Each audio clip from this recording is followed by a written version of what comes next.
ថាចាក់ចេញបងអាចធ្វើឲ្យអូនរីករាយមានអារម្មណ៍ល្អវិញ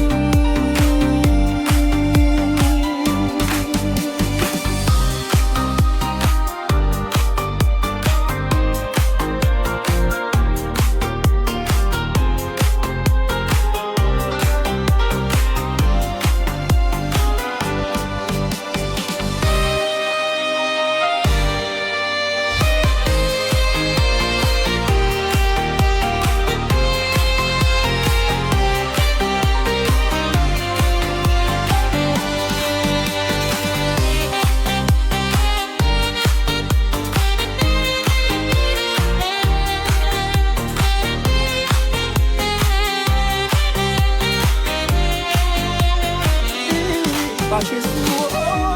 បាត់បងទេណាប្រាប់គេចូលថាបងសាវ៉ាមានអ្នកថ្មីបងអាក្រុមសុំអដូចថ្លៃគេជប់សង្ស័យដេញដល់ទៀតហើយមានប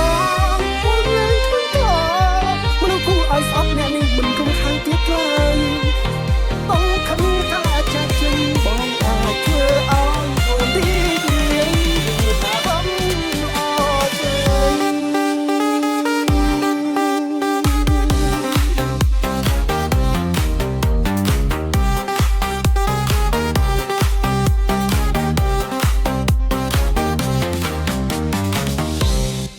សូមជួយ subscribe និងចុចសញ្ញាកណ្ដឹងដើម្បីទទួលបានបទចម្រៀងថ្មីៗនៅពេលក្រោយសូមអរគុណ